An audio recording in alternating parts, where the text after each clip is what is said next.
भैयाजी जोशी यांच्या या वक्तव्याचे पडसाद विधानसभेत सुद्धा पाहायला मिळाले। भास्कर जाधव यांनी विधानसभेमध्ये हा मुद्दा मांडला। भैयाजी जोशी यांचं वक्तव्य ऐकलं नाही असं यावर उत्तर देताना फडणवीसांनी म्हटलंय। महाराष्ट्रामध्ये राहणाऱ्यांना मराठी यायलाच पाहिजे असंही फडणवीसांनी म्हटलेलं आहे। मुंबई आणि महाराष्ट्राची भाषा ही मराठीच आहे। इतर भाषांचा सुद्धा सन्मान महाराष्ट्रामध्ये केला जातो असंही मुख्यमंत्र्यांनी म्हटलेलं आहे।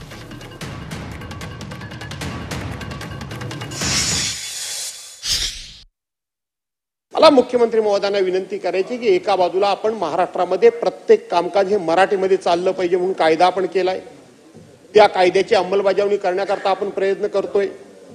दुसऱ्या बाजूला आपण महाराष्ट्राच्या या मराठी माणसाला अभिजात भाषेचा दर्जा मिळाला म्हणून आपण खूप मोठ्या प्रकारचा सन्मान वजा उदो कार्यक्रम वगैरे आपण सगळे करतोय।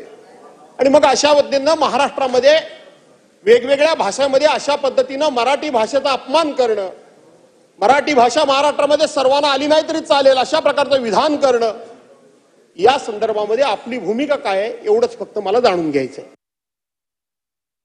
खरं म्हणजे भैयाजी जोशी यांचं वक्तव्य काही मी ऐकलेलं नाही, त्यामुळे ते पूर्णपणे ऐकून त्याच्यावर मी माहिती घेऊन बोलेन।